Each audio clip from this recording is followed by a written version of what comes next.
Real good stew. The stew. It's good. Sure has got a lot of beef in it. It's got a lot of beef in it. Yeah. I guess beef stew's a lot of work. Maybe we could have it a little more often. You know what? I even like the carrots. After what he done to our old daddy, hanging is a shade and a half too good for him.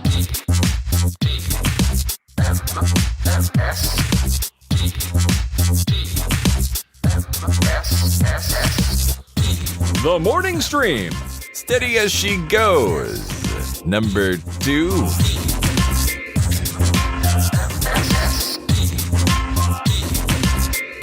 Hello, everyone, and welcome to TMS. It is the morning stream for Wednesday, April 23rd, 2025. I'm Scott Johnson. That's Brian Ibbett. Can you believe it's the 23rd? I can't. Like, basically, I have today, I have tomorrow, and then I'm in Vegas. Yeah. Crazy. Yeah. Crazy. Nuts. Brian's going a little early, so he's got even more to cram before he leaves. Yeah, I don't know what I'm doing, man. Like, all right, so, the concert's great. I'm excited to see the concert, beyond excited, because I want to see a show in Sphere and see what the whole thing is about. But, thinking about it, it's like, all right, I have 5 full days in Las Vegas and 2 travel days on either side of that where I'm going to be there for about half the day. Yeah. That is 7 days, either full or partial, in Las Vegas, and I'm just not that guy anymore. I can do it. No. We've talked about a lot of times, like the perfect amount of time to be in Vegas is pretty rarely is it 7 days, No, that's it's a lot. like 2 days with travel on either side is my ideal. So so 4 total days, but 2 days. You want one day, you want to get there, have get there early enough, you can get checked in, grab a nice dinner, acclimate, do whatever. Yeah. And then you want a full day, and then be like, oh, there's a couple things we still want to do. One more full day, and then, I'm so glad we're leaving tomorrow morning. And then that 4th day, you're out. Then an afternoon in the lazy river thing, and Yeah, exactly. The pool, that second day, half of that second day is let's get these other things that we still want to see that are brand new and check them out, and then make sure we get some pool time. Yeah. So, otherwise, you're living there. You basically live in Vegas, and that's for Mitsula to do. All right, that's for him. Yeah, let Chris do the living. Yeah, and we'll do the briefing. We'll do we'll do all the briefing we can do. The briefing. Yeah. So there's a lot going on. Obviously, we're getting ready for it. In fact, a week from now today. Or no, I'm sorry. Week from now, tomorrow we will be leaving. Like literally, that Thursday is our drive back day. And I think we're gonna have. Let's glass half full this, Scott. A week from today will be the live show, the live TMS Vegas. Something you and I only get to do once a year is do one of these things that we're doing right here, in person, shoulder to shoulder, cheek to cheek. We mean our ass cheeks, by the way, by everyone. We do mean our ass cheeks. Yes, come on. That's a rule. You guys and your dirty minds. Yeah, gross. Yeah, no, you're right. It's this one time we get to do it. We have loads of fun doing it. Here's the truth of it. Brian shoulders a massive task, quote unquote, with running Taskville. Taskville's a huge, big deal, but it's the live show where you guys get to see the fruit of that tree. So you're going to want to watch it. Here's a little note. We're not going to have anybody. We usually have somebody there who can live stream for us. This year, the 2 people who usually do are not around. So if you're like, oh no, how are we going to see this thing? We're going to record the whole thing, video and audio. It'll all be posted the second we get back.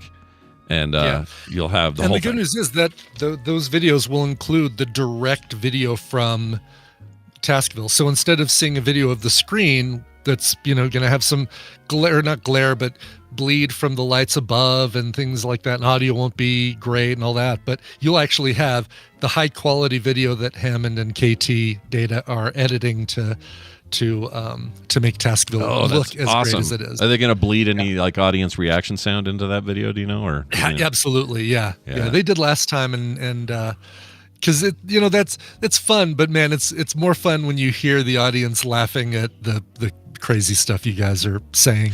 Yeah, it's the perfect combo now, because in early years when you first did it, 2022 was that the first one? I think that was it. Jeez, I think that's right. Because that was the first one we came back to, right? That was it was the one. It was right. It was when we were at the Artifice. Yes, bar. that's right. That's right. And it was a little loud in there, so you couldn't really hear the video. So that was one version. The next year, well, all I know is freaking Artifice.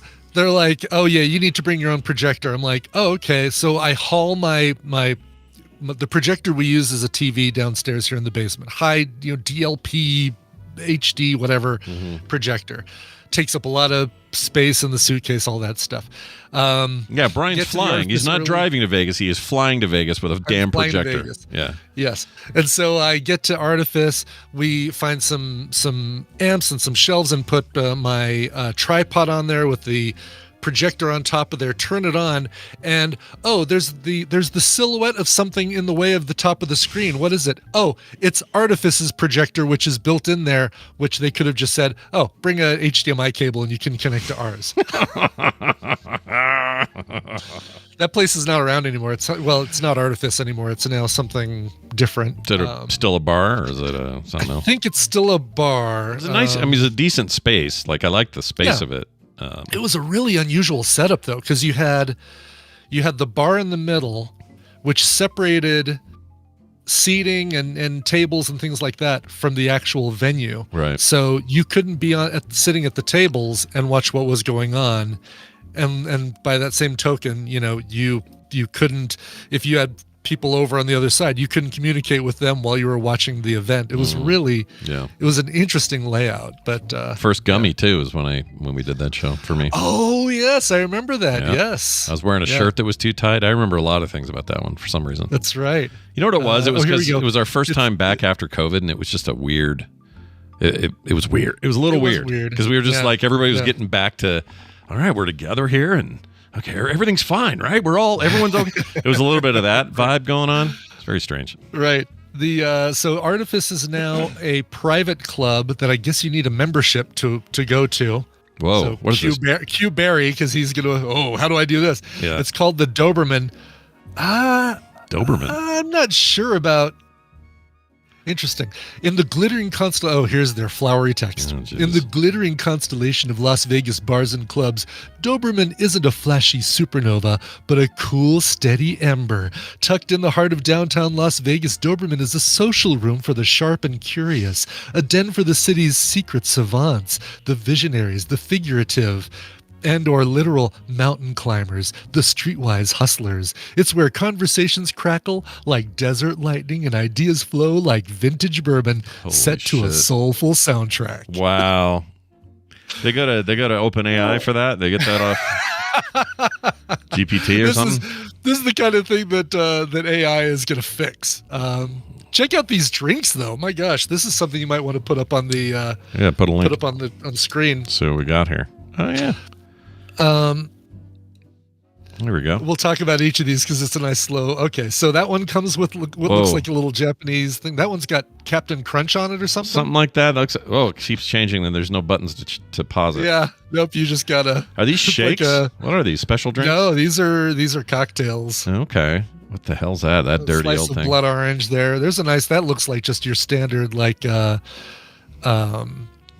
coffee martini kind of thing. That actually is like your traditional martini. There it is again. Things. So what is this with the flour? Little Japanese candy. Is that what that is? Okay. But what's that? That's something I could choke on if I'm drinking that drink. Yeah, I don't like that. I don't like that at all. Not a fan. Yeah. How about let's see. Oh, this is all their bullshit. That's all yeah, but here's a picture of a Doberman coming up that you're gonna see that's actually pretty cool. Isn't that great? Yeah. Is that I like his outfit. That looks like a bit of AI if I had to guess. Yeah. So that's actually opening 1 week from today. That is opening the night we do our live TMS Vegas show. No way. All right, so that's definitely you see how warpy that's and so AI. Yeah, look at that. Look at these oranges and apple or these whatever those are. They look like tumors. That's effed up. Yes. Enjoy a lovely bottle of Can you okay, so you can follow them on Facebook and stuff. Well, I mean, good luck to them, I guess. I don't know. I liked it before. I thought it was cool. Yeah, it is a cool venue, but yeah. But this is the way of it there, right? Things change all the time. They're always putting new stuff in. That's Vegas. And basically, if there's something you're like, I really want to go check this place out in Vegas, do it, because a year from now it may not exist. So that should always be the rule with that place. That weird Netflix MGM thing, is that still there? Yeah. That's still there, but that won't be there a year from now. That is literally a pop-up restaurant. So I don't want to buy anything there. I just kind of want to go see what the hell they're doing, Yeah. Well, we'll be pretty close. I might go over there. We'll be on the Strip. Maybe we go check it out Saturday. Yeah, I'd be curious about it. Just from the whole, I want to see all the stupid puns, like, here's the burger named after our dumb show we have on Netflix, and here's a Stranger Things upside down cookie or something. I don't know. I like it. No, I like come it. Up with something. I'm the inventive chef, aren't I? Yeah. How about an upside down cookie? Yeah, do a cookie. The kids will love it. All right. They're crazy for it. Hey, I got a couple of things. I think we got another Dipshits message, although I think this is from somebody who's taking the piss a little. They're not really the person. Yeah. No, this person is, I think, right, a copycat dipshitter. Yeah, he's a copycat dipshitter. And here's what he says. Hey, dipshits. Your boomer is showing, bitching about leaving the lights on. I leave my lights on. Shit, I don't stop there. I leave my water boiling on the stove and just add fresh pasta when I need dinner. The blender, too. Always going. Just toss in another scoop of protein to work on my gains. Do your own research, he ends with. I mean, that's fine. I love it. I don't know who said that, but I love it. I think this has the tone. I think this is Jamie. I could be dead wrong. Jamie, you'll confirm in Vegas. You let us know if this was you or before that, but I'm pretty sure that's Jamie. Great. I don't know why it sounds like him, but work on my gains. Yep. That sounds pretty bro-like. Yeah. Are we going to get greeted in Vegas by a bunch of people calling us dipshits? Like, we walk into the plaza and we bump into Zoe and she says, "Hey, dipshits." Probably the latest, probably the quickest meme to front-facing use of the meme that we'd ever experience. If that happens, it'll be like light speed.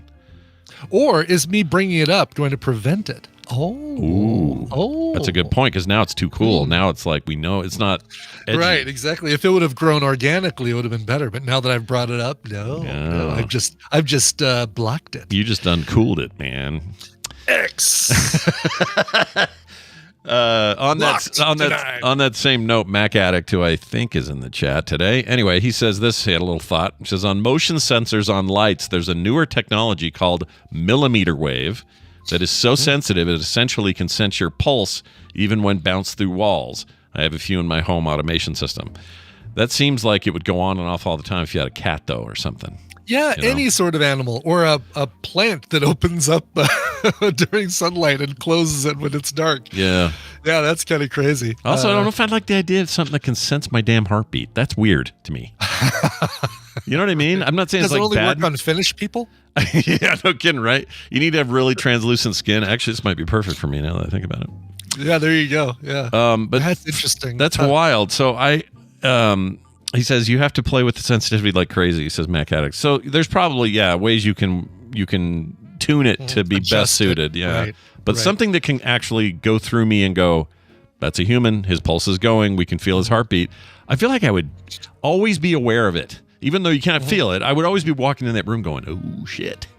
Can it? There's I don't know why. There's a scene in Severance season 2, a couple scenes in Severance season 2, where a person or people are walking down a hallway and the lights above them automatically turn on right before they enter a segment of the hallway, and the lights behind them turn off, and it's like a really cool effect.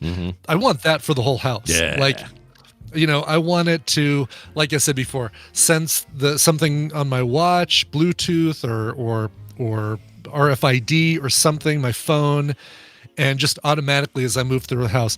But obviously, I'm not always wearing my watch. I'm not always carrying my phone. So it needs to be some other way of it automatically knowing where I'm moving. I just love the idea of like overhead, it like your own personal rain cloud. It follows you everywhere you go in the house. So you always have this light right there and nowhere else. right? It's not lighting up a whole room. This would not work for the other people that live with us. But for me, living by myself, just walk through a hall and go, just follow me. That's awesome. It's so cool, yeah. Yeah, it's creepy in the show. Claire says, get yourself a chip, Brian. I am not one of those people who's afraid of the government tracking me with the chip in my arm. I say let them look at my boring ass life. Oh my God, he's upstairs just sitting on the couch watching TV again. Oh, and now he's going to Uber. Real original. I'm fine with that. And if it means that, like, when I go to Panera Bread and I have to do that whole login to get my free coffee, I can just go beep with my arm, my elbow, or wherever they put the chip. Great. Let me do that everywhere. Let me buy something at Lowe's. Let me buy something at Baskin Robbins just by beeping my little arm, and I'm fine with Well, that. since they're going to come from the private sector, who do you trust to make your chip? Do you want the Elon one? Oh, God, no. Do you want... That's a really good point. Bezos. if Apple made one, probably be okay with it. He's a wackadoo, but could we get Branson here? I know you guys have him over there in the UK, Richard Branson, his whole Virgin thing. He's a little more he just normal. Seems like he does. He's a little on the wackadoo side, but at least he's friendly wackadoo. Mm-hmm. He's like maybe you people in the UK, maybe you guys have a different point of view of Richard Branson. I'd love to hear it, but Claire says right away, you don't want him. Well, that's Claire though. We don't. I'm not saying that she's wrong. I'm saying I don't know what she means. There we go. Zoe says Richard Branson is great. I mean, let's look at the American crop of billionaires. Not a great selection. Mm-mm. It's this is the dating game. We don't want bachelor number 1, 2, or 3. They're all shit. The best we have is Shark Tank guy. What's his name? Chin Dude owns the Dallas Houston Rockets or something. Dallas Mavericks, I think. Is it Dallas Mavericks? Yeah. Can't think of his name. That's it. Mark Cuban. Cuban. Yeah. He seems pretty normal. He had some ideas. I like kind of the cut of his jib, but it's just most of them. They're either like kind of like I'm not sure what I want from you, Bill Gates types, or they're like these tech bro muscled out acting like movie villain billionaires. Yes, Shkreli and Musk and Bezos is just he is one the worm is turned. snap away from Lex Luthor. Yeah. If he didn't have that terrible laugh, he'd already be there. Right. Well, speaking of Shkreli, is he still in prison? Or did he get pardoned? Because he feels like a perfect pardon for the current administration, doesn't he? Totally feels like he'd be pardoned. Yeah, I don't even want to. Really? If you're looking it up, I'm not going to bother because I don't want to know. He's now in a halfway house, but it's just part of his normal. That was part of his. What do you call it? What do you call it when you get? You get your sentence. Your sentencing is part of his sentencing. Parole? Yeah. Oh, we gotcha. Yeah, it's just part of the natural process, I guess. But gotcha. Okay. He's been in there since. Okay, did 5 years in prison. Tim Apple? What about Tim Apple? Would we trust an RFID chip from Tim Apple? More than the rest of these names you've mentioned. Yeah, true. They actually do seem to give a shit about privacy. So we're going to inject some chips into your arms. It's a new product available from Apple. That's right. Your arm is a product. Oh, yeah, Claire, you want Google doing it? Is that who you want doing it? Because let me tell you something. The first episode of Black Mirror this season, that shit would hit a little too close to home. Really? Yeah. Oh, God. You need to watch that, Brian. I do. Yeah, Tina and I did. We watched the first of the Andor Star Wars movies last night. Yeah. And greatly enjoyed those first 3 episodes. Hearing such good things. I got to sit down and watch those. It's great. And I just love the fact that it doesn't try to be fan servicey. Like, let's just tell a great story and go from there. We don't have to. Let's not try and fit in that looks like R2D2 in the background, or there's a bloop and a bloop. Yep. Well, regardless of where we get our chips, look forward to your future, everybody. All right? Yeah. Look forward to it. It's going to be great stuff. Thank you, Mac Addict. Brian, we got to update some folks on the MS-150 and how to get a toilet. What's going on? Yeah, it is fundraising week for the MS-150. I think people, if you've already donated, great. I'm not going to say, I wish you would have waited this week, because a lot of you probably well, maybe some of you do it because your accountant said, hey, if you can slip in one more donation, we'll pretend you did in 2024 and it'll give you a nice little discount on, or it'll take your taxes down a little bit. We found that out. It was really cool. But if you haven't donated and you've been planning on it, this is the week to do it. It's fundraising week, and whichever teams raise the most funds get little perks like signs on the road telling us, this sign sponsored by Ain't Too Proud to Sag, or the thing that our team leader, our captain, is talking about, a porta potty somewhere near our tent, hopefully far enough that the odors don't waft into our tent, but close enough that you want it to be upwind, whatever the opposite of downwind is. That's what you want. Right, exactly. We want to be upwind. So anyway, tiny.cc/bike Coverville is where you can make a donation. And as always, $1, $2, $3, whatever you can afford. If you can do 50 or 100, that's great. But don't feel like it's a waste of time if you're only able to donate $5 or less. All of it is worth it, and all of it goes to a great cause. That's right. Let's wipe out MS once and for all, folks. That's right. Exactly. You guys will continue to provide wonderful dollars in that regard. For sure. All right. Brian Dunaway in the wings, I think. Ooh. Is he logged in? He is. Sweet. Let's not clip his wings. No. I will reload the game board. You guys are both logged in. Good boys. Good players. Hopefully no weird server shit this time. I don't know what that was about. Oh, yeah. That was really weird. This is the time where I tell you that I will be taking our fourth caller on Discord. You have to be a friend with me. If you haven't already requested friendship, well, you can do it now. And I will happily receive your friendship. And if you want to be on today's program, well, gosh darn it, you can. So be the fourth as we talk to Brian Dunaway after I play his damn theme, which is now eluding me. There it is.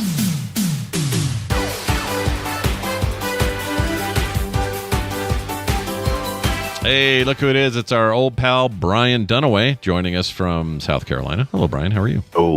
Oh, hi, Scott and Brian. Hey, pal. Hey, pal, friend of ours. What are you doing? What are you up to? What's going on? Man, just trying to make it through the week. Jealous that you guys are getting ready to go party in Vegas and just couldn't happen this year. Makes me super sad. Yeah, until I realize I can sleep in late on Monday. Cool. Yeah, right?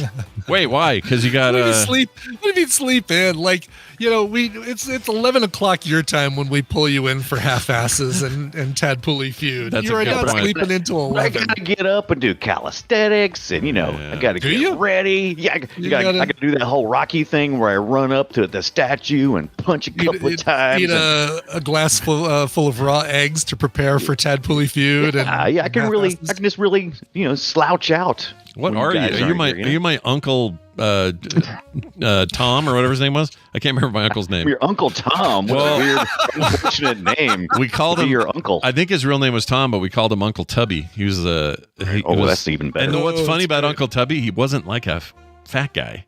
He was just like a. That's the best insult is when it's not true. Is it? I don't know. Or maybe in his era, they calling somebody slim when they're a little on the heavier side. Hey, Slim. Sarcasm. Yeah. So maybe he was too skinny. I didn't know him very well. I was too young. But anyway, you doing calisthenics? Like, what year is this? Anyway, I get my Jane Fonda VHSs out. Sure. Stay on brand. Sure. Yeah. We're gonna miss you this year, Brian, but we are gonna do whatever it takes to make sure that we see you in 2026. No matter what that involves. If I have to talk to Audra and kidnap you, cool. She could drug you with something, and I could just take you on a plane with me back to B.A. Baracus me. I got you. Yeah, exactly. Cool. Yeah. Why not? Why not? Indeed. I'm down with that. We have a participant adding to the call here. Let's see if it worked. Is this Kazumi? Hello. Kazumi no speaky. To make sure you're unmuted and check your mic. Check your. Make sure you punch. Hello. Can you guys hear me? Hello. Hi. We can hear you now. How's it going? I forgot I had push to talk. Oh, well, Very good. You're Smart. you're a true gamer. That's why. Hey, it's good to have you here. Glad you were fourth caller today. That's how this works. We take the fourth, and today you're going to be the fourth person in line to win maybe something. But we don't know if you're going to win or not until Brian David explains these rules and what the hell's at stake. Brian, do it. Yeah, well, it's time to play the Tadpooly feud. I've surveyed the Tadpool on some nerdy topics, and Scott and Brian are going to have to predict the answers that they gave us. It is their job to see how many of those answers they can guess. Kazumi, your job is more important than ever because you are going to be working with either Scott or Brian, and if your team wins, you get a prize package that includes Distant Worlds 2 and Diplomacy is not an option. Whoa. Those are both, courtesy of Wesley and both on Steam. Yeah, those are both good games. Quality stuff there. Also very different games. So you got nice variety today. Good. Yeah. Yeah. Excellent. Yeah. Awesome. Well, let's go ahead and get to this. I've got the board pulled up. I've got you guys sitting there with your hands gently resting on your buzzards. And let's see how you guys do with this. We asked 425 or 35. I didn't write down the number this time, but it's a lot. There's a lot of tadpoolers to give their best answer to this. What condiment would you not want to live the rest of your life without? Scott. Sriracha sauce. Sriracha. Show me Sriracha. Ooh. Number 7 answer on the board. Yeah. I love that stuff. Brian, 6 answers will beat it. I'll put that on pancakes, man. I love that stuff. Freaking I like it, but I don't know about putting it on anything that's not savory. Yeah. Yeah, go ahead. No. I just gonna say I had half a bagel yesterday, and instead of putting schmear on the bagel or doing anything else with it, I just dipped it in sriracha on a little plate. It was fine. It was great. Yeah. That's fine. Highly recommend it. Perfect. Yeah. Perfect. You have an answer to beat it? Cool. Brian, 6 answers ahead of course. I mean, just by the very mere fact that people exist, sugared tomato sauce, aka ketchup, is definitely the one most people cannot live without. All right, well, let's take a look. Show me ketchup.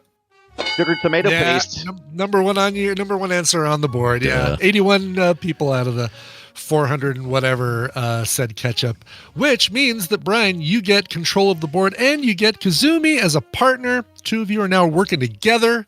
Let's see what you come up with for the remaining 8 answers on the board. Power couple. Kazumi. Right. What you got? What do you think? You got something? Cholula. Oh, yeah. Cholula, baby. Yeah, Cholula. Got a lot of that here. All right. Show me Cholula. Big points. I lumped it into hot sauce because people had a mix of things like Frank's Red Hot, Cholula, Tabasco. They all kind of lumped into hot sauce, especially since hot sauce was like 30 people and then 1 and 1 of the other ones. So I'm like, all right, let's put them all together. Yeah, that makes sense too because when you go to a table like a breakfast place, those are all grouped together as it is. That's how they're all right there. Right. Perfect. And sometimes if they say, hey, would you like any hot sauce? You're like, oh yeah, what have you got? It says, we have hot sauce, and they just bring you a bottle of whatever they've got. No label.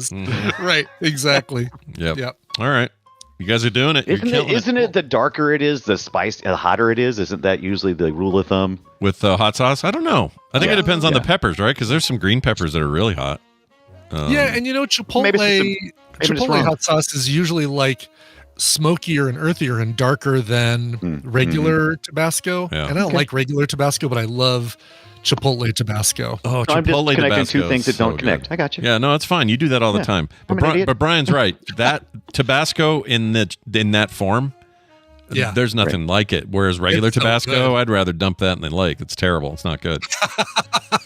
So that's as far as I'm concerned, that is Tabasco. All right, Brian, Kazumi, take us. And Jay Fantastic, because of you recommending it, I got a couple bottles of Cajun Chef hot sauce. You are not wrong. The stuff is great. Yeah, it's hot, really good. And the flavor is not one and done. It's like it's smooth. It stays with the flavor. So very cool. Yeah, we put a bit of that in Kim's what do you call it? Her jambalaya. It's very good in there. Good stuff. Yeah. Not too much, but enough. Anyway, cool. The board is still yours, boys. Yeah, you can still have it. 6 points for Kazumi and Brian, and 7 points for Scott. So you got to do a little bit to catch up. Kazumi, what other condiments you like to stick in your face? Well, I have a whole tray in my fridge of all the condiments I cook with my food. Do you want to go easy or difficult? I would like to get some points, but I also like to stay in play. So it's a good question. I think, I always yeah. love when people ask me a question. Do you want to go easy or difficult on anything? Yeah, I think I should take my car to Grease Monkey. Well, do you want to go easy or difficult? The more difficult ones will give us more points, bigger reward. But bigger risk Yeah. that it won't be on the. Well, let's go ahead and knock off mustard. Yeah, there we go. Let's knock off mustard. That's what I'm always telling people. I'm so sick of that mustard guy. Let's knock him off. love Show mustard. me the only condiment you should be putting on your hot dogs. Show me mustard.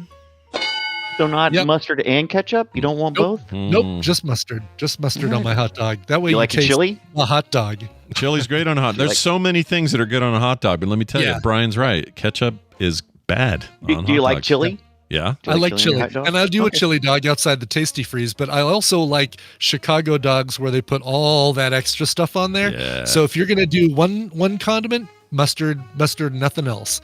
If you're going to give me more than one item, I want to go all the way with a Chicago dog, which is like second. The meat is secondary to everything else. Yeah. I want to go all the way with a hot dog. That's what I heard. Right. Hamburger. Very true, So yes. where I live, the simple, quick chili for your hot dog is just going to be some ground up beef. Throw some ketchup in there. Put some chili sauce in it. So it's kind of already got ketchup in it. Yeah, kind of, for a yeah. lot of us. Yeah. Yeah, Kind of. Right. Yeah. I don't know. Kazumi. Fair enough. What do you think, Kazumi? Do you like chili? Well, chili. Okay. I like spicy chili. Mm-hmm. Yeah, that might be working. You wanna Maybe try that as a chili, Is that chili it? sauce. chili sauce. A chili sauce on our for as a condiment. I like chili sauces. All right. Sure. Yeah. All right. Let's see if you can get Or it. is that- Show me spicy chili.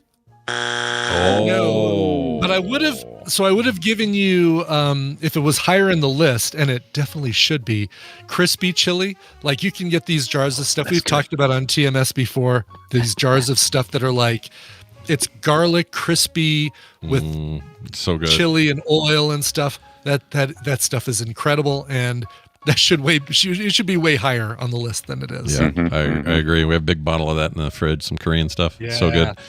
All right, I'm going to add ranch dressing to this list because that's one of mine. I wouldn't be able to live That's without number that. 3. Go ahead and reveal it. Bunch of ranch folks. Yeah. All right. Bunch of basic people. Look at you. Let's Look at go a to bunch the of basic ranch. folks. Show me ranch dressing. Number 6, actually. What? Lower, but that means more What? points. But yeah. Yeah. Okay, that's interesting.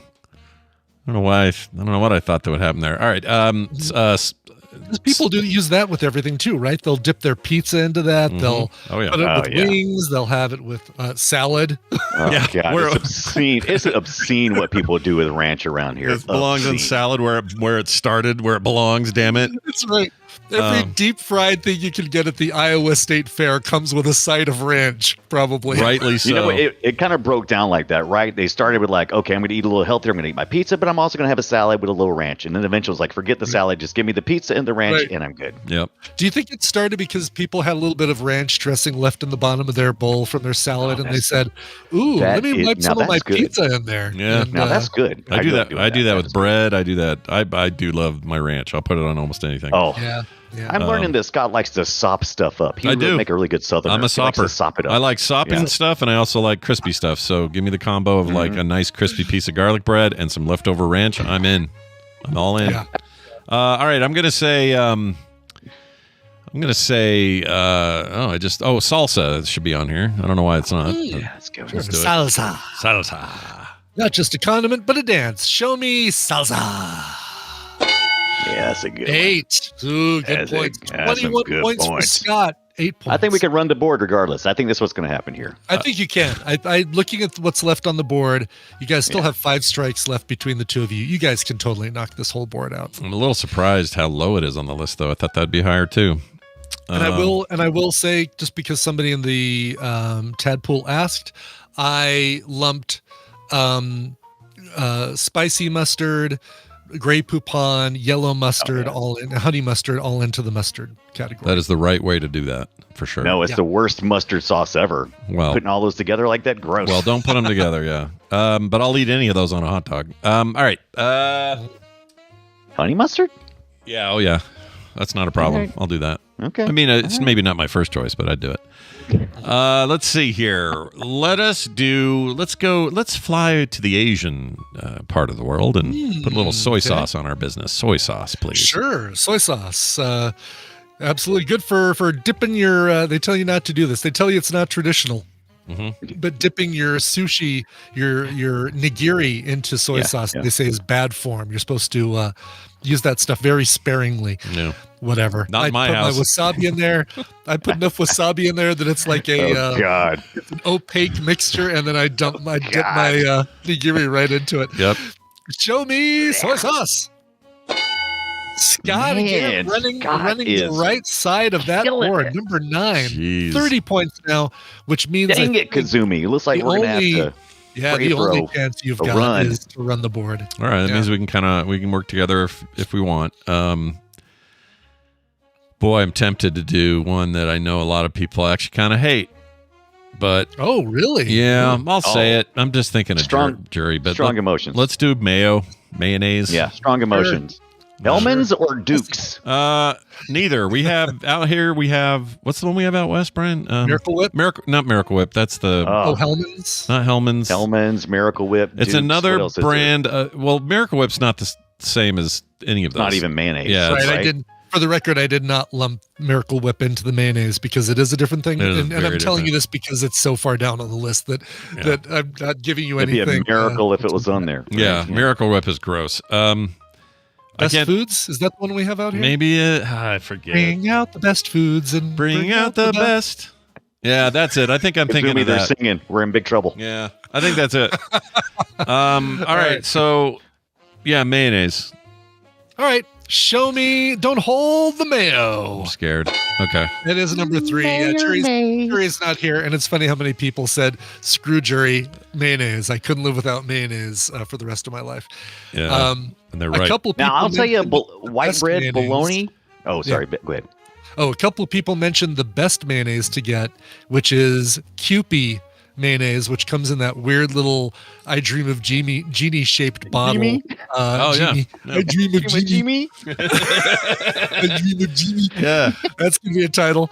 But you get that at the Asian food markets, and it's the best mayonnaise. It's really good. I don't know what they're doing with it. I kind of don't want to know, but it is very, very good. Nothing better than some sunbeam bread, white as can be, with some mayonnaise and a slice of bologna on a trip that come out of somebody's cooler. Yeah, that dude. is delicious. Yeah, that's my childhood right there. That's everything we ever did at a park, a getaway, down to going to Lake Powell, whatever. Yeah. Bologna sandwiches out of a cooler. Yep.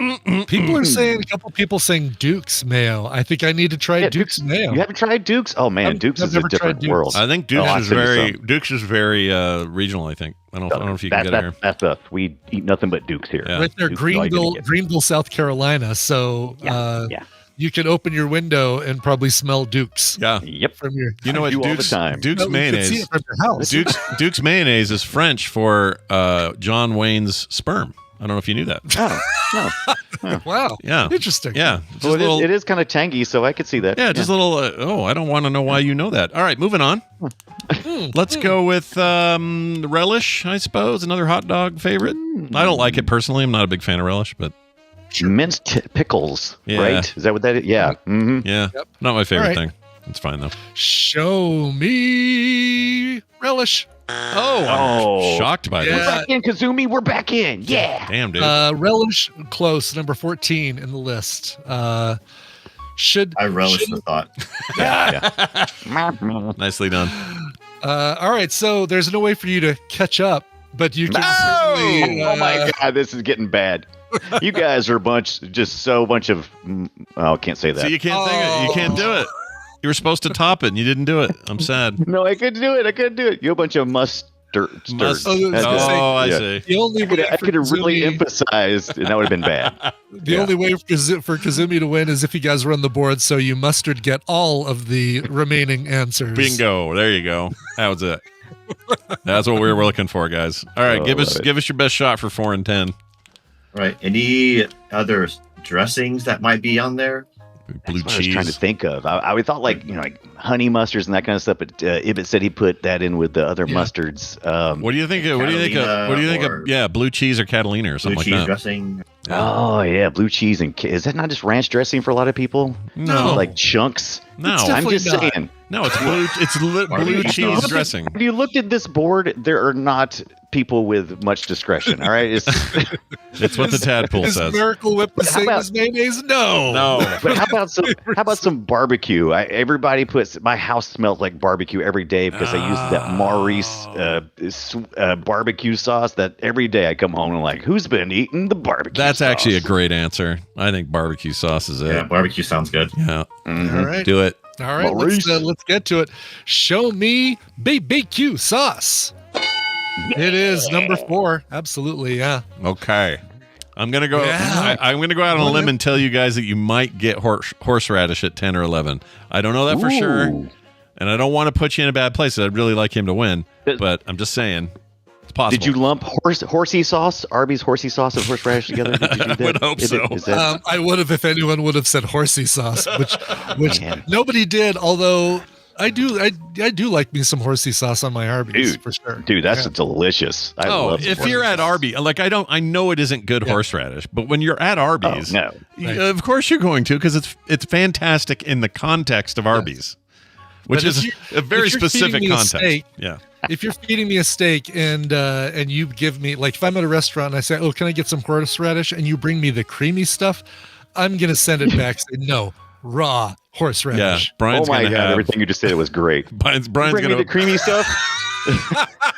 Brian's gonna This is punch a horse the raw. waiter. It's This not is gonna all go going well. to be part of Kanye West's new song, so make sure to stay tuned for that. Sweet, can't wait. I Indy in had the an middle. idea. What about buffalo sauce, or did that count as a hot Oh, sauce? that's a really good question. That Condiment? lumped into hot sauce because Frank's Red Hot Okay. was the What? How about Heinz 57 or A1 sauce? Those are always popular. Like a now steak I'm just sauce? going with shit that's in my refrigerator. Well, no, you could say Yeah. steak sauce. I think that's a good Oh, steak category. sauce. What do Yeah. you think about that? Kazumi, what do you think? Yeah, steak sauce sounds good. All right. Does sound good. Let's eat it. It does. Mm. I'm just getting really hungry right now. Yeah, I know, right? Show me steak sauce. Yeah, Oh. it was. Let's see, in the list, number 15, steak sauce. All right. Scott's going to take a bullet for the Utahns and say pink sauce. Utahns. Pink sauce or fry sauce. That's my next answer. Yeah. Yeah, shrimp sauce is what we usually call it around here. But Yeah. yeah. Everyone's All right. got a different idea on that, but I think that's on here. Sure. All right, show me pink sauce. Oh, you guys! No, Oh, I really felt pink like that'd be up sauce. there. I know it's a good guess, and I love me some pink sauce. The is that going to get isolated too? Probably is. Pink sauce only. Let's see. Yeah, pink sauce wasn't even listed. Fry sauce. One person suggested fry sauce, which is crazy to me. Can you tell me the name? Just curious if it's a local. Oh, I don't know. I don't know the names. Oh, of it. shoot. These are all anonymous. All right. Well, I hope uh, Kevin or Hootie or a few others, Jim, any of you guys did that, you thumbs up from me, even though we didn't get a point. Yeah. All right, Brian, you guys have it again.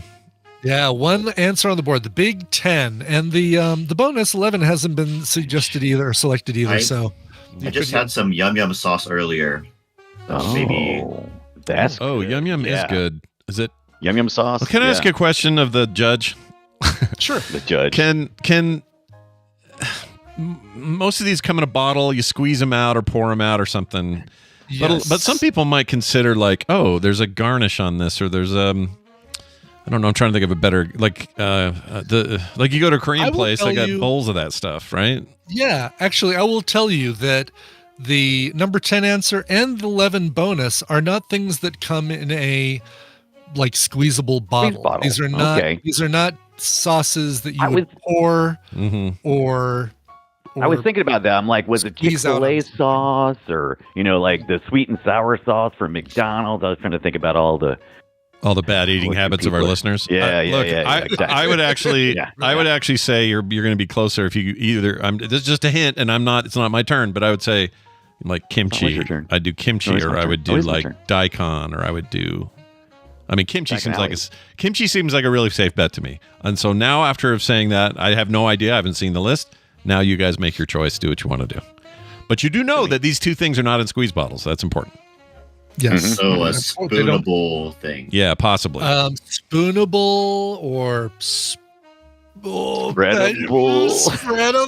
maybe. So butter. Oh, butter. Shit.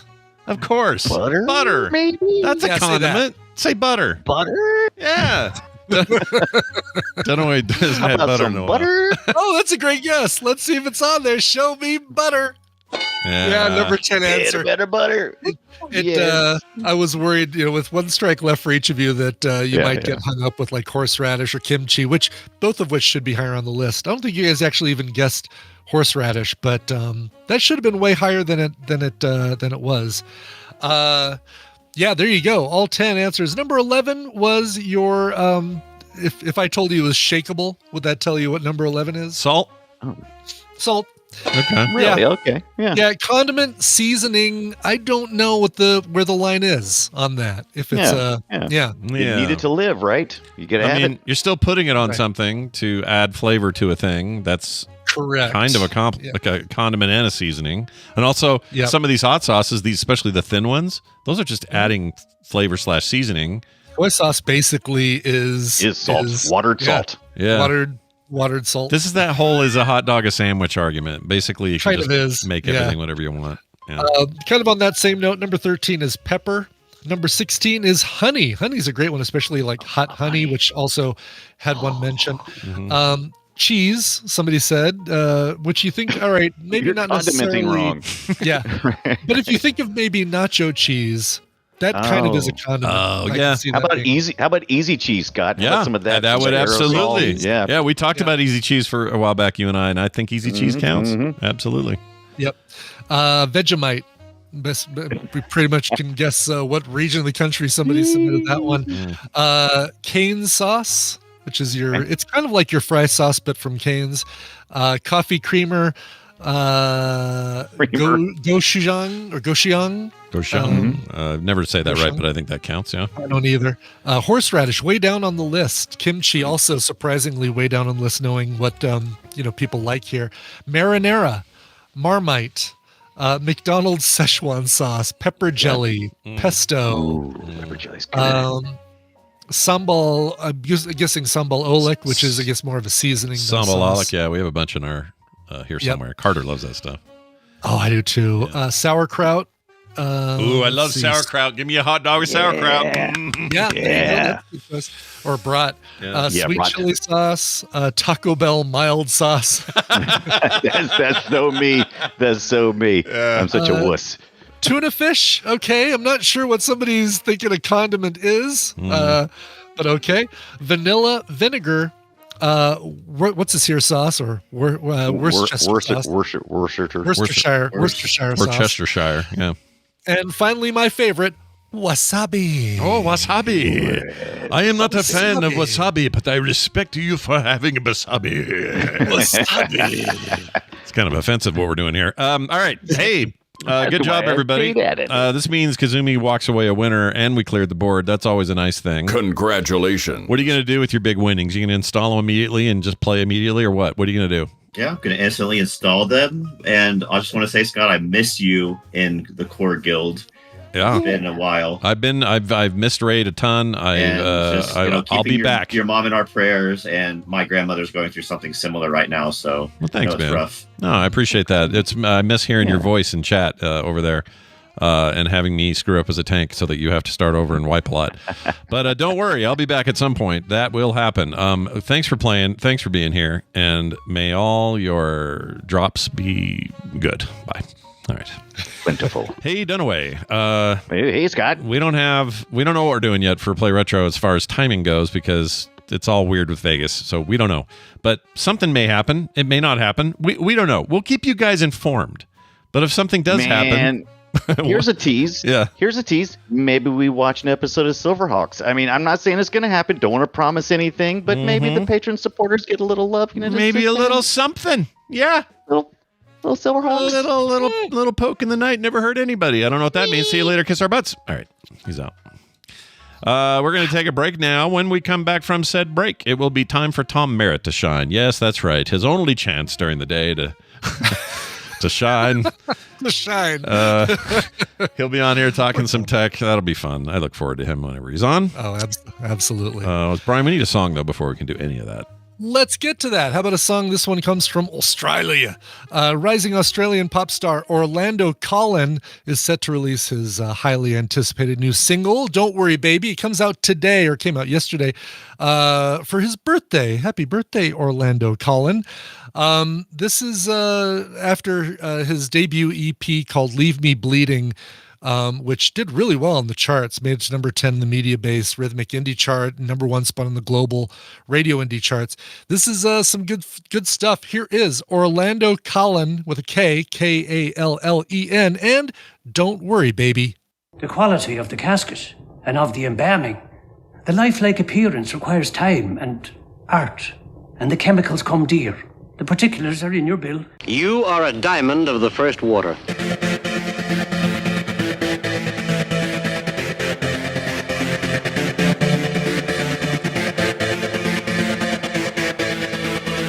And we've returned. Who was that again? That is Orlando Collin and a brand new single from the Australian called Don't Worry Baby. Nice. That's good. That's an order. Don't worry, baby. I feel like that's good advice in general, you know? It is, yeah. About anything. Yeah, right? I agree with that. We'll all be fine. Yeah. People will get their hotel rooms. Don't worry, baby. Damn straight. Isn't technology wonderful? It sure is. Hey, look who it is. Mr. Vegas himself. It's Tom Merritt, who will be joining us next week in Las Vegas, Nevada. It's nice to see you, Tom. How are you? Never think of myself as Mr. Las Vegas. I think of myself as Mr. has to go to Las Vegas a lot more than he ever thought he would. Mm-hmm. Yeah. Probably even more than he wants to. Yeah, maybe a little bit. It's not that I don't love it. Sure. But yeah. It's a lot. Yeah. This upcoming one, though, I am very much looking forward to. Oh, well, good. This will be your first time being there for the whole event, like actually being there for the Wednesday night stuff too, right? Yeah. I've been slowly increasing the amount. Yes, I know exactly. We knew we'd get you. We knew if we just kept plugging away, we'd finally get you worn down to where you stay for the whole thing. Heck yeah. Yeah. Having a potty trained dog helps. There's all kinds of other reasons that help. But yeah, I'm looking forward to it. This is gonna be fun. Yeah, it's gonna be super fun. Well, before then though, there's obviously a lot of things you got to cover and take care of before you leave, including the Daily Tech News Show, or the Daily Tech News Show. Why does that sound wrong? DTNS. Daily DTNS Tech for short. News Show. You know what it is? Sometimes you say things enough that it doesn't feel it starts to sound wrong. Right. Yeah. You know what? I know what it is. I'm used to now saying live at the end all the time, and it's messing me up. Oh yeah. Anyway, it doesn't matter. The live version and the regular. Yeah, it just sounded weird. But anyway, like classic Coke and new Coke. Yeah, like that, except less of a mistake, more of an awesome thing that you've done, right? Yeah. Right. Anyway, Tom Merritt is here to tell us about the tech news of the day. So why don't you tell us what's going on out there that we should be aware of here? Like classic Coke and cherry Coke. There you go. Nailed it. And one is just a delicious version. I'm almost finished up with my write-up on the European Commission's fines against Apple and Meta. Are you interested in that? Or should we just talk about Nintendo accidentally underestimating demand for the Switch 2? Because those are the two big stories out there. I mean, the big one for our audience, probably the Switch 2 one, but I guess I am mildly curious. Were the Meta and the Apple suits similar? Like, were they of the same ilk? They're not suits. They're not suits. So judgments, whatever they are. The full breakdown, get Daily Tech News Show, and we will definitely help you understand this, and then you can be the smartest person in the room about this particular topic. But the short version is the Digital Markets Act in the EU requires gatekeepers in a market, right? And it can be different for different markets, right? You may be a gatekeeper in one market and not another. For example, the EC has determined that Meta is not a gatekeeper in e-commerce because Facebook Marketplace doesn't have enough business users to meet the definition. But Meta is a gatekeeper in online social services, so Instagram and Facebook. And that was one of the findings. The EC looked into their compliance with Digital Markets Act's requirements that they get informed consent in order to get you targeted advertising. The DMA and GDPR too, but the DMA says, look, you've got to make sure that you have asked people, may we target you with ads before you target them with ads. What Facebook did was implement a fee. So they said, you can use our product for free with targeted ads, or you can pay and not have targeted ads. Oh. And the EC found that is not a free choice. Interestingly, Meta has already changed that to 2 free options. You can be targeted for ads if you somehow want to, or you can have less personalized ads, which are contextual, just based. That's what DuckDuckGo does. Like, based on what's on the page right now, we serve an ad. Or you can pay and have no ads. So they still have the pay and have no ads. They reduce the cost of the pay and have no ads. So the new policy is not being judged. They're being fined for having the old policy before they changed it. Oh, gotcha. What's the total damage there, like money-wise? What are we talking? The total Meta has to pay is 200 million euros, though they're going to appeal it. So we'll see if that sticks. But for now, it's 200 million euros. Apple is being fined specifically for not letting developers who use the App Store link outside of their apps to other payment methods. Right. And so they allow this in the EU. That's actually where I was going just now, is to figure out exactly what they allow. What they allow right now is you can link out, but you have to pay a percentage of anything you make from that link. And the EC is like, that is not proper compliance with the DMA. You need to just let them link. You can't charge them for that. I tend to agree. So, all right. Well, that's interesting. So all these guys, big companies spending, what Zuckerberg, what's that one less painting on his wall in his bunker in Hawaii? He'll be fine. He'll be all right. I don't know what it's going to hit Apple for, but yeah, the EU out there doing the work, man. 500 million euros for Apple. Jeez. Well, they still have they'll be fine. Well, and here's the thing on that. The DMA allows the EC to charge up to 10% of global annual revenue. So, a company makes $10 billion, they could be charged, let's say company makes $100 billion, they could be charged $10 billion, right? Oh, 10%. Yeah, that's so a lot. they could have some pretty stiff fines here. However, in this case, they're fining them 0.1% of their global annual revenue. I think the idea is like they're going to keep coming at them, so they don't want to hit them with a debilitating fine after debilitating fine. They want to start small and keep increasing it as a way to put pressure on them to stop not complying. Gotcha. Well, all right. So there's that.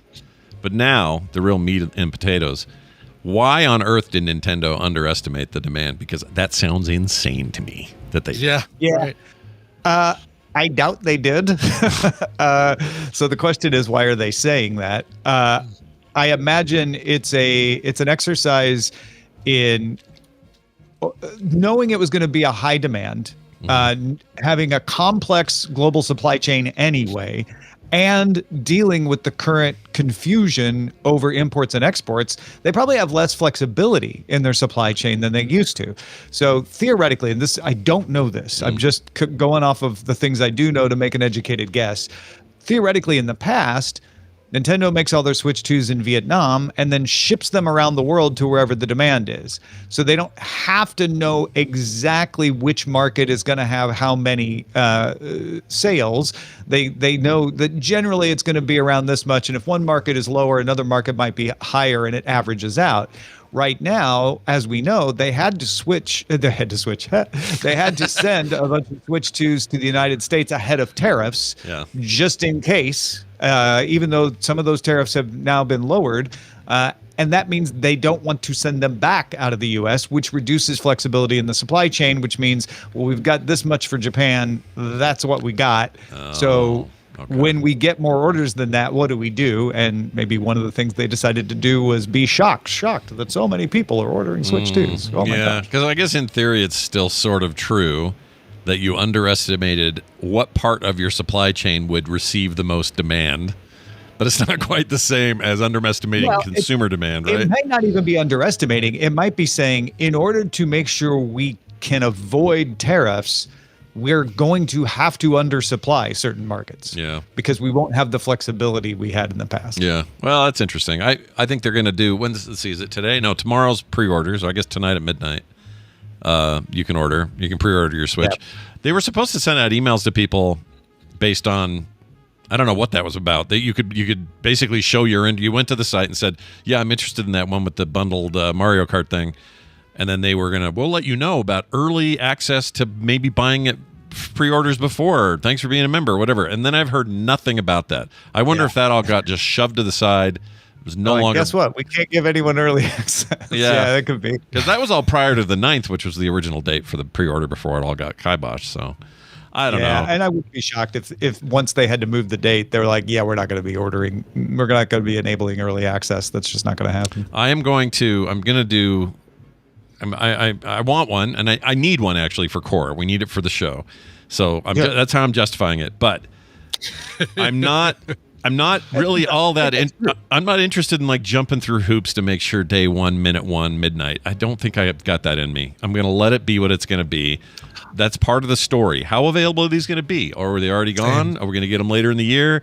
Like I'm kind of just going to let that be what it's going to be and be a normal consumer on this. I like that. Yeah. I like that approach to be like that is how I bought the GameCube back in the day. Nice. I wanted a GameCube and I wasn't following the whole situation so closely that I knew about when they went on sale. I just knew the weekend that it came out, like, let's get a GameCube. Called around because, back then you didn't order online nearly at all. Sure. Called around, and found a Toys R Us that had one. I said, "Can you hold it for me?" They laughed. We drove over there, and it was still on the shelf, and we got it. Nice. But a lot of people were shocked that I was able to get one because I just had dumb luck. I didn't plan, but that was a true consumer experience, and I like your idea of saying like, yeah, I'm going to wake up on the morning of the pre-orders and try to order it and see what happens. Yeah, I think I am. Brian, it sounds like you're going to do something similar. Just not maybe, yeah. Pricing, it's, even though it didn't go up because of tariffs, it's still some financial stuff that I've got to kind of get organized here after taxes and after the water heater, not the hot water heater, but the water heater that we needed to buy. So we'll see. It might be later in the year, but that'll be enough time for them to figure out supply chains and iron out the kinks and. Yeah. Who knows? Yeah, and it was already, it's already a higher price point than the Brian of its problem. It's subscribe to Daily Music Headlines, right? Oh yeah, that's the solution. Right, exactly. Solve that. Yeah. Go subscribe, and then Brian gets a Switch. Everybody's happy. Yeah. And a water heater. You want Brian taking cold showers? Subscribe to Daily Music Headlines. Exactly. Right now. Oh my God, what's taking you so long? This is the most organic promo we've ever done at the end of your segment. That's amazing. Let's go fund my Nintendo Switch is what we're doing with Daily Music Headlines. I will say one more thing. The cool thing about Tom being in Vegas is he's doing a live show on Monday of the Daily Tech News Show, and I'm involved. Brian's involved. Others are involved. I forgot who all is going to be there physically. Bobby and Maura, and Dr. Nikki are teaming up on a Science of Casinos segment. That's right. I can't wait to talk about that. I can't wait to hear them talk about that, and then. Yeah, just all the stuff that they do in casinos to keep you locked in there. Yeah. Maybe we do the Tech of Taskville for my segment. And then, that'd be great. That's actually a great idea. Why not? Yeah. I won't talk about what we did this year because I want people to be surprised on Wednesday, but I can talk about previous years and what's been involved and that sort of thing. Yeah, so the electrocution technology will be next year. Right. That'll be next year. We'll talk about the rubber mouth guard, the nipple clamps, and the jumper cables and car battery. Yeah. Darn it. I can't believe you got me to reveal all that. Yeah. Well, that's awesome. Can't wait to see you, Tom. As always, everybody be checking out Daily Tech News Show, dailytechnewsshow.com. And today on the live edition, I will be there talking. I forgot what I'm talking about. I'm talking about something. Oh, the shadow drop of the new Elder Scrolls game, the remake of Elder Scrolls 4 / Oblivion, and why that is significant. We're not going to talk about the game itself. Forget about that. But why is it significant to take an old IP and shadow drop them in the middle of nowhere and sell a freaking metric ton of these things overnight? It was insane what this thing did. So I'm going to analyze that a little bit and more a little bit later today, 2:30 Mountain Time. Tom Merritt, 2 p.m. Mountain Time. Yes, 1 p.m. Pacific, 2 p.m. Mountain. There hasn't been a 30 in a long time. Why did I say that? I don't know. Yeah, old habits die hard. I blame it on the moon. All right, Tom, have a fantastic week, and we'll see you in Las Vegas. Bye now. Thanks, y'all. All right. What the hell I was doing there? Okay, Brian. We do. What do we do now? We do recommendals. That's what we do. Yes. Yes. We get Randy. We get Nicole. Randy. And we get both of them in Vegas as well, which would be nice. That'll be fun. Yeah. Oh my God, it's going to be great. Our Wednesdays, we'll finally have all of our Wednesday folks, almost all of our Tuesday. No, we will have all of our Tuesday folks. Oh no, Dan. Just not and Dan. Almost all of our Monday folks. No Steven, but yeah, just about the whole week representing. So that's pretty cool. Anyway, well, let's get to it. Here we go. Well, what do you recommend? It is time for us to do Recommendals, things we've seen on streaming services we think you at home might enjoy as well. On the line with us, we have Randy Jordan. Hello, Randy. Ooh, I'm getting weird audio from Randy. You hear that? What is that? It's like I did. Someone's cooking eggs. This is your Randy on drugs. Yeah. This is it's really weird. Are you Good morning stream. Oh, there you are. Hi. What happened there? Good morning stream. More importantly, happy birthday to Nicole Spagnuolo. Oh, happy birthday. Well, she's not here yet, but yes. Oh, yeah. It is her Oh, no. birthday. Okay. That's right. I'm going to add her again. Hold on. Let's ring her. She didn't pick up, but I'm sure she's in a parking lot or a TJ Maxx or something like that. It'll all work on her out. birthday? No, on her birthday, she's in she's in the parking lot of a Chuck E. Cheese. Okay. All right. No, I like where your head's at with this. Well, we'll get her when we get her. Maybe she's blowing out candles right now. I have no idea. But we'll see her shortly. In the meantime, we should get started with these here recommendals. And sorry, Randy, go ahead. I'm mind blown at how far behind my live stream of the show was when you called me. In fact, really? I have it in another tab, and you're still on Tom. Really? On my YouTube, it fell behind. I guess it just fell behind. Oh, weird. Yeah, they do. Sometimes that happens. Yeah. They let you scrub on there, which is maybe when it falls behind, it takes advantage of that tech, and you could jump ahead. I don't know. I have no idea. Oh, there's Nicole. Hi, Nicole. How are you? I'm good. Good. Hey. Where are you? Are you in the car again? I'm in the car again. Where are you going? I dropped off. I dropped off an encouraging note to my daughter when she takes her map tests that they make them stress. She's a third grader and she's freaking out about. I'm like, baby, it doesn't matter. Yeah. Like, It's I a don't stress care. test, it's like a math test, but what you're math and English. It's like all these different subjects, so they can kind of grade how the school's doing and all that BS. And you're a third grader. She's a third grader. Yeah, but hey, Nicole, it's your birthday. Happy birthday! Oh, happy birthday! What are you doing for your birthday? Yeah, today? what are you doing? I'm not doing shit. Good. Okay. Had a little Spaceballs kind of sound in there. We ain't found shit. Well, more importantly, is Mark doing anything cool for you? Do you know? I guess if you knew, you'd tell us. I don't know. Yeah. I don't. I'm an enigma at this moment. Yeah. all I know about Mark Spagnuolo right now is he's selling stools. He is selling his stool. You can buy his stool. Yeah, it's for science. Is there a way that I could get like a smaller version? Like, could I get a stool sample by chance? It's a sample of his stool. Gross. Well, I wish him luck in his fecal analysis. And in the meantime, let's go ahead and do recommendals. We're going to start with Brian, as we always do. He's got a little clip here all set to go. Tell us what you got. I do. This was a discovery that I was so happy to find. I like road trip movies, right? You got a couple of characters, sort of an odd couple having to go cross country and they don't agree and problems, they're trapped in a car together and they just don't get along. And, that in and of itself is great. But then you put these two actors that I'm going to tell you about after we listen to the clip. You hear these two actors together. Like, how is this movie not more well known with these two actors?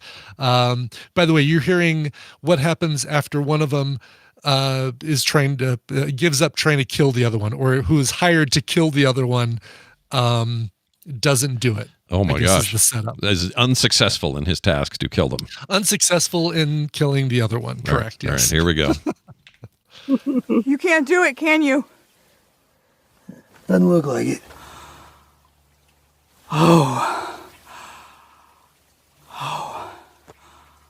You don't look like the type. Sorry. He's gonna kill me. Carrie Coon. Oh yeah, no, he'll kill me. He's just stay right there. Stay right there. It's okay. I can talk to him. What? I'll go to Armin. I can talk him out of all this. That ain't gonna work. Yeah, no. He's just mad. I can fix it. Just let me try. Armin's not a rational man. There's no talking to him. You need to go away. Out of the country. Out of the country? Yeah, I'm gonna tell him that I killed you, but you need to go away. I can't. Sure you can. I don't have a passport. What? I got busted moving coke over the border 7 years ago. It wasn't that bad. I got out on good behavior after a year. But I can't get a passport for a while. Oh my gosh, I love her and I love him.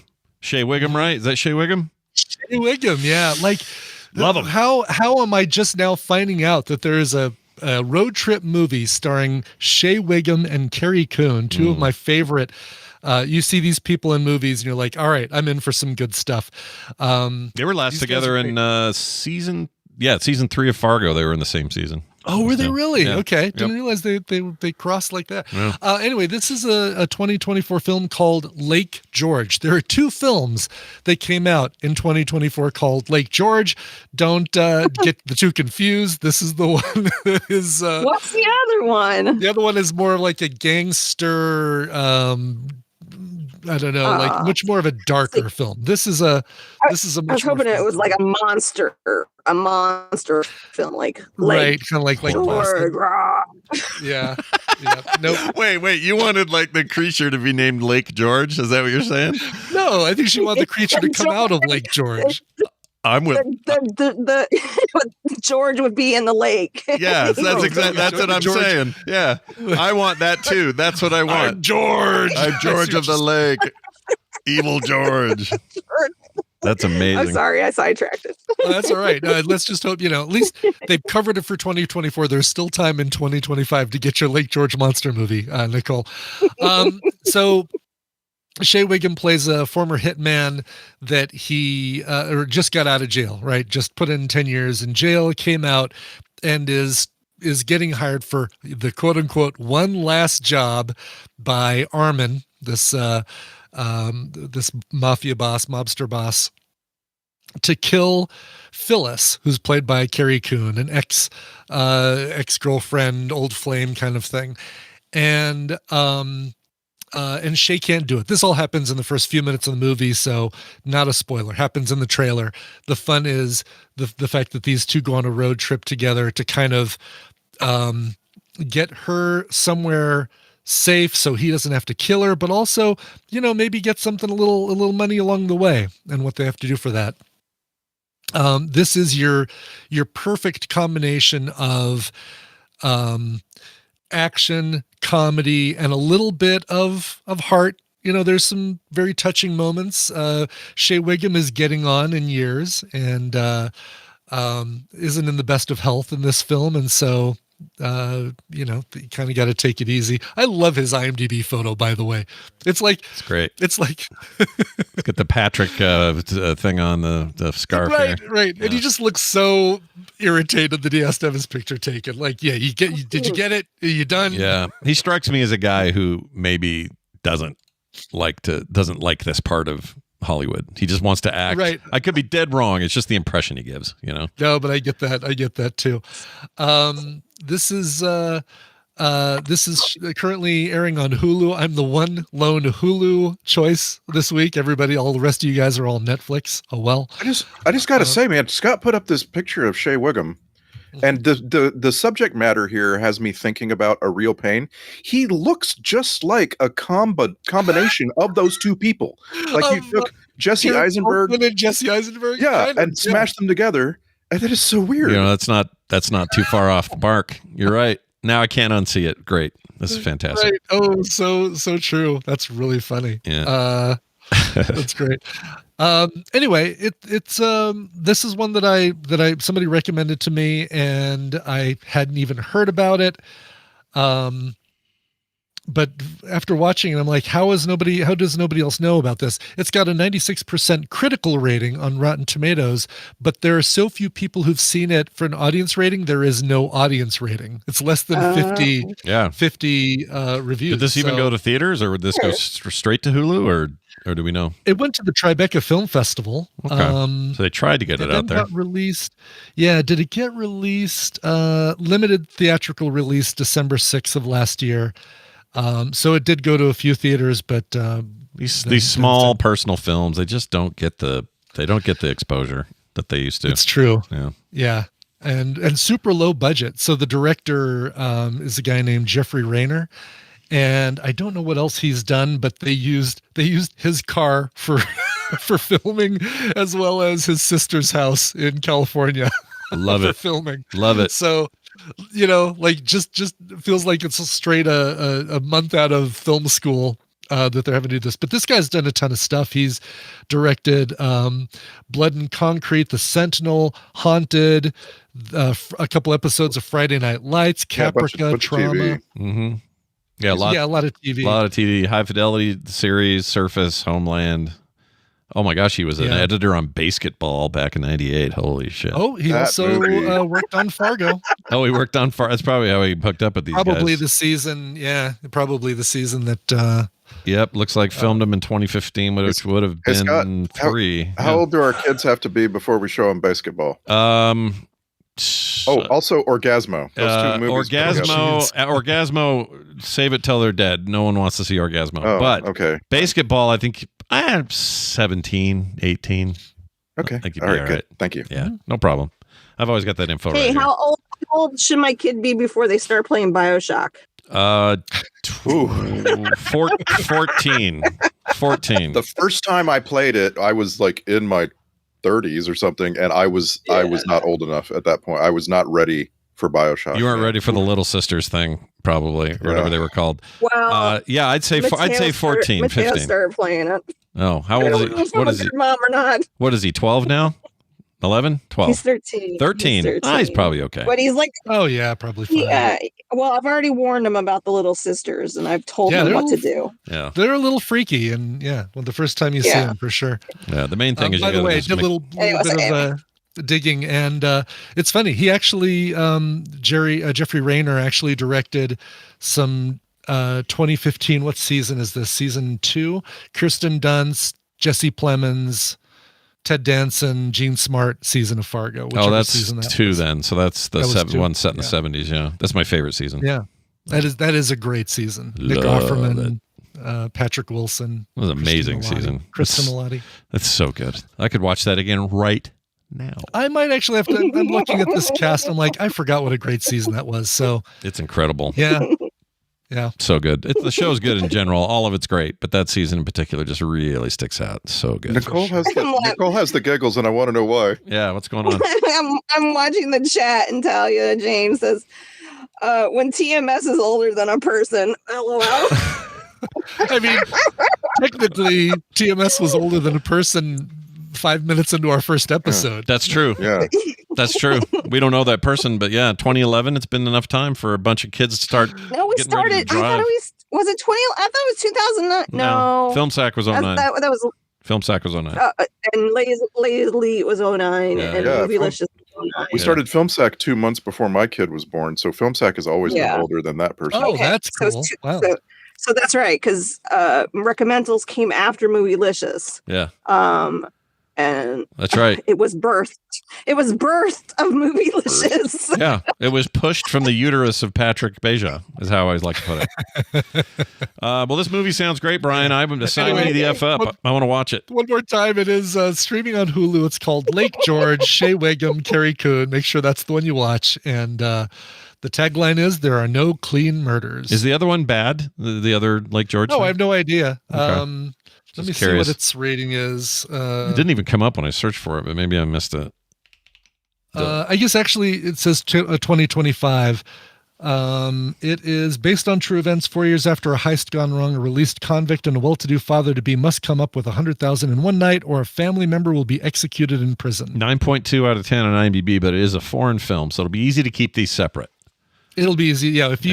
If people are speaking in a language that that most of you don't understand, then you're watching the wrong one. Over there, it's called Lac Georges. There you go. All right, Brian, Randy, we're gonna throw it to you there, buddy pal. What's your? It feels like a genre. I just like I feel like there's an odd couple travel genre now. Like the way there's time loop movie is a genre now. Yeah, this is just.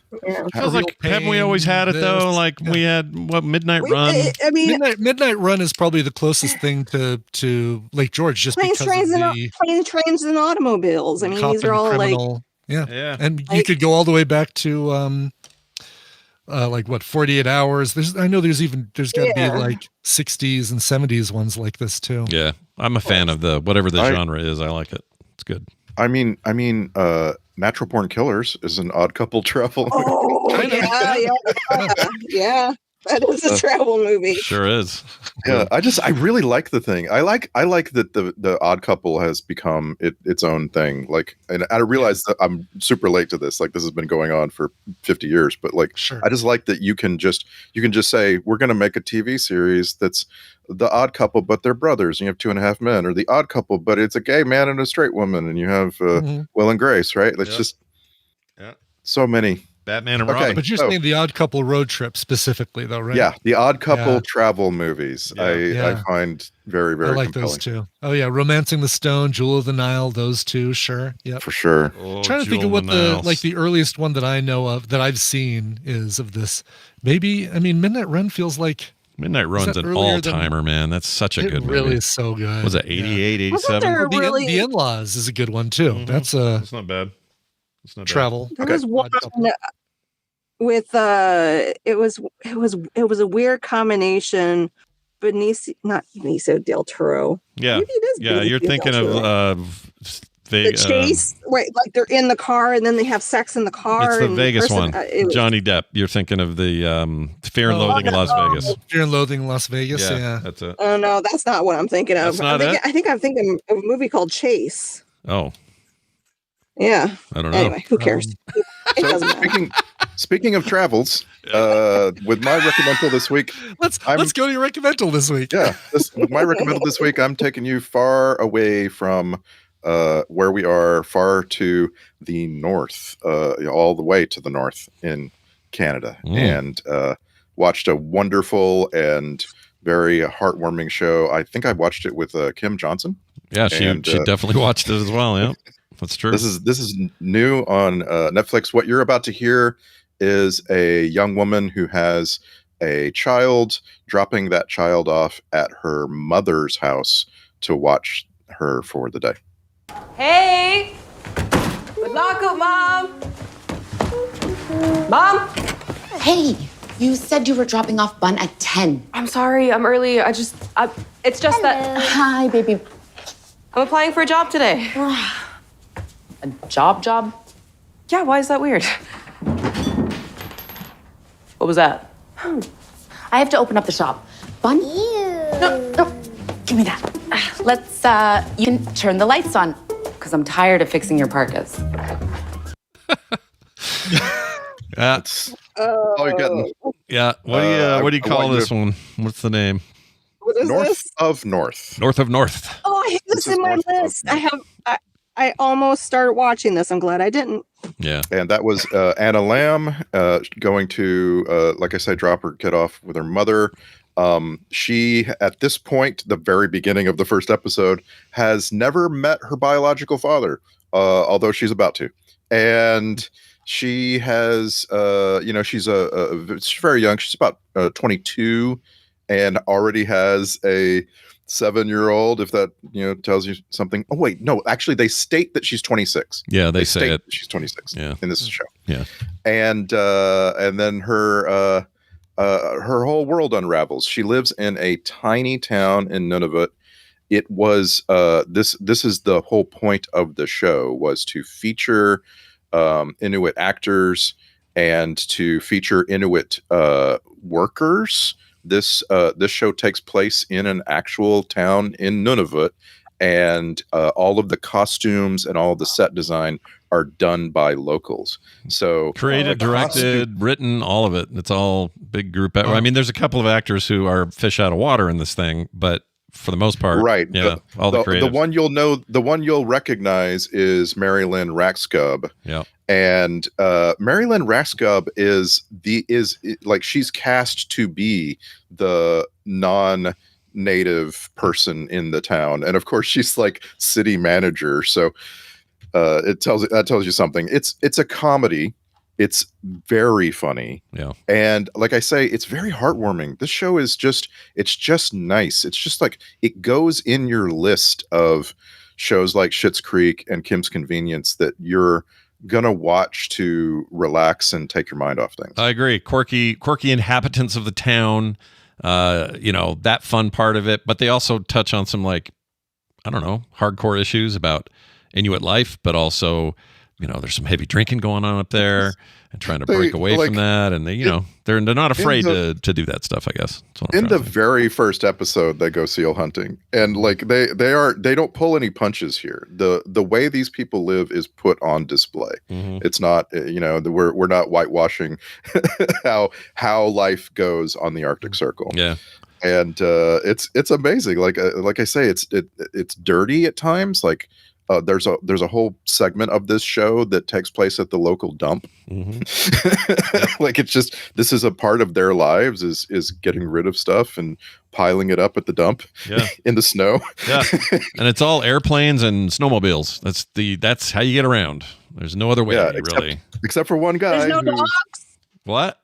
Not There's no dogs. really. Oh, dogs. No, really. Huh. There's guinea pigs. Like you got to understand, these people are living in really harsh conditions, and I don't think that a lot of the normal things that you think of, like walking the dog, like that they even consider. No, I'm not talking about walking the dog. I'm talking about dogs being used as a bobsled, as a mode of transportation. Yeah, they don't really show it if they do. They probably do, as far as I know. But it seems like it seemed like everything was motorized snowmobiles in this thing, watching the show. Yeah. Well, and trucks.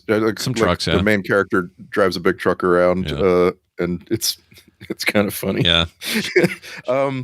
The overall show is pretty R-rated. Not entirely. Like I don't mind my kid seeing it at 15 at all. Mm-hmm. It's just it's about their lives, so it's also about their sex lives and their conflicts and so on. They're pretty honest about stuff. There's some swears, normal, I guess, your TV 17 level stuff. It's not like HBO where you got like naked people all the time or anything like that. But yeah, it's fair. It's a fair point. I don't know if this is for little kids at all. I'd say it's a little bit more. It's a little bit more on that scale than, say, Schitt's Creek, and it's not nearly as. Yeah. Well, Kim's Convenience is pretty clean. I don't know what the good comparison is, but it's a good point, Randy. But it's really definitely good. not as squarey as Letterkenny. No, hell no. Oh yeah, right.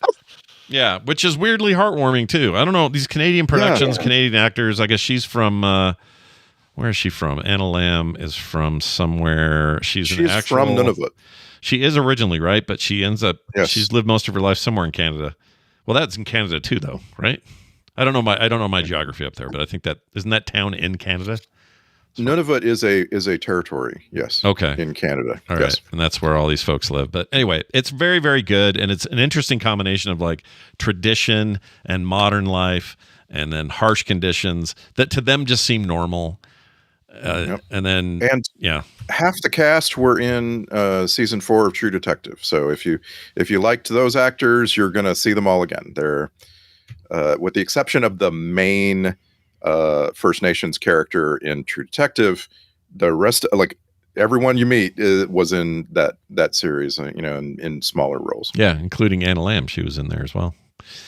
All right. Well, there you have it. Go get it now. North of North, and you'll find that on Netflix. Correct? Yes. Hallelujah. Maybe we'll get some more series. Very nice. Nicole, what did you bring? Before I tell you what I brought, I'm going to clarify what I was thinking. The movie was called The Chase with Charlie Sheen and Swanson. Christy Swanson. Yeah. And he takes her as a hostage. Yeah, you've got half of the prison. You got half of the Red Hot Chili Peppers in that thing too. Yeah. You get the Yes, flea half yes. or the Ketis half? Which half do you get? Flea and Ketis. Oh, yeah. both of them. Okay. And then the other movie that I was thinking about, the Benicio del Toro, was called Excess Baggage with Alicia Silverstone. Another Alicia Silverstone. Alicia. I think it's just Alicia. Alicia. Whatever. Yeah. I don't care anymore. Hey, we love these alternate names. We don't mind. Yeah, we don't ever want you to stop. By the way. Yeah, I love them. It's not a complaint. This is an endorsement. Both these movies stuck in my head because they're not good movies, but they have taken up a little brain space of my brain. Especially that Excess Baggage one. That is a terrible movie. It is. It's much. I think there's a case for the chase, but there's no case for the excess baggage. There's a case for the chase. I like that. Chase is a fun movie. I mean, there's there's a moment where they actually try and get it on while they're running from the cops, but but he kidnaps her. Yeah. Well, he does. He does inadvertently though, right? Doesn't he? He uses a candy bar, not a gun. I don't even know, but still, she is taken against her will. Yeah, but see, what do they call that? Comedy. I mean, there's a name for that though. What is that? Not Nightingale. Said no. Where somebody. Syndrome. Stockholm syndrome. That's it. No. Is this it's the woman where you start to feel for your captors? Yeah, you feel for your captors, and you be. That woman that got kidnapped, she ended up robbing the bank. That's it. Yeah. That's Stockholm syndrome right there. Bing, bang, boom. Is that what it's called? Yep. I thought it was named after her. I think it was named after the Stockholm. Her name was Alicia Stockholm.